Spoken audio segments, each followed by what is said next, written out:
আমরা এখন আছি দার্জিলিং শহরে। দার্জিলিং শহরের রাস্তা দিয়ে আমরা ঘুরতেছি। তো দার্জিলিং শহরটা হচ্ছে ভারতের পশ্চিম রাজ্যের সবচেয়ে উত্তরের একটা শহর। এই শহরটা সমুদ্রপৃষ্ঠ থেকে প্রায় 6,750 ফুট উচ্চতায়। এটা হিমালয়ের শিবালিক পর্বতশ্রেণীতে অবস্থিত। দার্জিলিংয়ের পশ্চিমে আছে নেপালের কোশি প্রদেশ, পূর্বে আছে ভুটান, উত্তর ভারতের সিকিম রাজ্য এবং উত্তরে তিব্বতের একটা অংশ আছে। তো এটা হচ্ছে ডিসেম্বরের, আমরা তো গেছি, তো ডিসেম্বরে এখানে টেম্পারেচার থাকে হচ্ছে 1 ডিগ্রি থেকে 18 ডিগ্রি সেলসিয়াস। তবে আজকে টেম্পারেচার আছে হচ্ছে 12 ডিগ্রি সেলসিয়াস। শীত এবং সাথে প্রচুর বাতাস বয় আর কি, যার কারণে শীতের পরিমাণটা একটু বেশি। তো দার্জিলিং ভিজিটের জন্য নর্মালি দুইটা ঋতুতে মানুষ ভিজিট করে থাকে, দুইটা সিজনে ভিজিট করে থাকে। একটা সিজন হচ্ছে সেপ্টেম্বর থেকে নভেম্বর, আরেকটা হচ্ছে এপ্রিল থেকে মে। এই শহরের যে পর্যটকগুলো আছে তার মধ্যে চা বাগান হচ্ছে অন্যতম। তবে চা বাগানগুলা শহরের 6,000 উচ্চতায় অবস্থিত না, এগুলো হচ্ছে একটু নিচের দিকে অবস্থিত। তো নিচের চা বাগানগুলোই আসলে পর্যটকের দৃষ্টি আকর্ষণ করে বেশি। তো মানুষ সাধারণত ঘুরতে আসলে তো মানুষ যে চা বাগান দেখার জন্য আসে, যেটা হচ্ছে নিচে অবস্থিত 4,000 ফিটে অবস্থিত আর কি। তো আমরাও সেই 4,000 ফিটের চা বাগান দেখার জন্য এখানে আসছি। তো চা বাগানগুলো দেখতে সুন্দর। তো এখানে চা বাগানগুলোর একটা বৈশিষ্ট্য হচ্ছে যে এটা বছরের অর্ধেক সময় হচ্ছে কুয়াশাচ্ছন্ন থাকে। কুয়াশা বলতে হচ্ছে মেঘ থাকে আর কি। আর বাকি অর্ধেকটা সময় পরিষ্কার থাকে। তো যখন আকাশ পরিষ্কার থাকে তখন হচ্ছে দার্জিলিংয়ের উপর, অর্থাৎ হচ্ছে 6,000 ফিট উচ্চতা থেকে কাঞ্চনজঙ্ঘার একটা শিখর এখানে দেখা যায় আর কি, যেটা অবশ্য দূর থেকে দেখতে ভালোই লাগে। তো আমরা বর্তমানে যেই জায়গায় আছি সেটা হচ্ছে একটা চা গার্ডেনে আছি আর কি, চা গার্ডেনের সাথে ঘুরতেছি, যেটাকে চা গার্ডেনের নাম হচ্ছে ওকাটিয়া চা গার্ডেন, যেটা দার্জিলিংয়ের একটা বিখ্যাত পুরানো চা বাগান আর কি। তো এই চা বাগানটা 1888 দিকে প্রতিষ্ঠিত হয়। তো এটা প্রথমে ব্রিটিশরা করে, তারপরে আস্তে আস্তে ইন্ডিয়ানদের হাতে চলে আসে আর কি। এটা বিশাল অর্গানিক চা বাগান বলা হয় আর কি। এই চা বাগানটা আসলে খুব সুন্দর, পাহাড়ের গা জুড়ে চলে যায় বিশাল এলাকা জুড়ে। তো আমাদের পাশে এবং দূরে যেই চা গাছগুলো দেখতেছেন এগুলা সবই হচ্ছে অকাটিয়া অর্গানিক চা বাগানের ট্রি। তো এই ট্রিগুলা হচ্ছে দূর থেকে ভিউটাও খুব সুন্দর আসে, উপভোগের জায়গা। সকাল সকাল এই জিনিসটা আরও বেশি সুন্দর লাগে।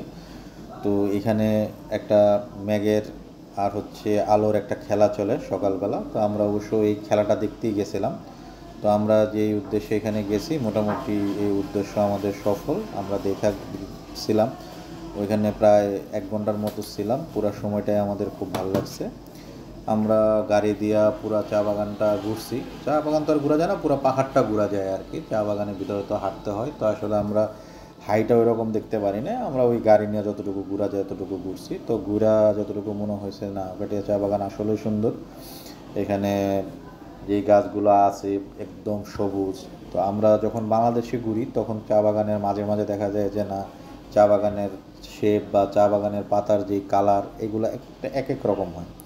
কিন্তু দার্জিলিংয়ের এই অকাটিয়া চা বাগানের যে চা গাছগুলো আছে এদের শেপ এবং এদের যে লুকিং এবং সেগুলো সব সেম, এবং পুরো সবুজের আবরণ, যে পাহাড়ের গায়ে সবুজের চাদর এরকম মনে হয় আর কি দূর থেকে দেখলে বা কাছ কাছ থেকে দেখলে।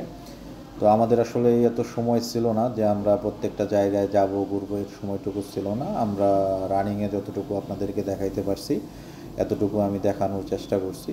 তবে কেউ যদি দার্জিলিং আসেন অবশ্যই আমি তাকে স্বাগতম জানাবো, কারণ হচ্ছে দার্জিলিং শহরটা হচ্ছে নীরবে মানে উপভোগ করার জন্য একটা বিশেষ জায়গা। তবে যেই আসেন সময় নিয়ে আসেন, কারণ এখানে হচ্ছে দৌড়ের উপরে দেখলে আসলে এরকম বোঝা যায় না, এই জায়গাটাকে আসলে দেখার সে ফিল করাটা জরুরি। আপনার গায়ে ঠান্ডা ঠান্ডা বাতাস লাগবে, সামনে সবুজের আবরণ, সেখানে মেঘের খেলা চলবে, তো এগুলো আসলে সময় নিয়ে কোনো জায়গায় বসে কোনো জায়গায় অপেক্ষা করে দীর্ঘ সময় নিয়ে দেখতে আসলে ভালো লাগে। তো আমরা আসলে ওই রকম সময় পাই নাই, আমরা আসলে এই চা বাগান ভিজিট করছি একদিনে। তো আমরা আসলে একটু রানিংয়ে ভিজিট করা হয়ে গেছে, রোড সাইড ভিউগুলো আমরা অবশ্য ভালো থেকে দেখছি, ভিতরেও দেখছি। এখানের চা আমরা উপভোগ করলাম, অনেক রকমের চা পাওয়া যায়, চা টেস্টগুলোও চমৎকার। তো এখানে ব্ল্যাক টি আছে, গ্রিন টি আছে, তারপরে হচ্ছে অন্যান্য মশলা টিও আছে, হোয়াইট টিও আছে। তো যে যেটা ভালো লাগে আর কি, এক একটা স্বাদ এক এক রকম। তবে এখানকার চায়ের একটা আলাদা বৈশিষ্ট্য আছে, যে এই চাগুলো হচ্ছে অন্যান্য অঞ্চলের যেমন চা, যেমন আমরা বাংলাদেশের সিলেট বা এই রংপুরের যে সমতলের চা হাউসগুলো আছে ওই রকম না। এখানে চা শুধু হচ্ছে পাতার চা হয়, এখানে চায়ের যে গুঁড়া এরকম কোনো চা পাওয়া যায় না।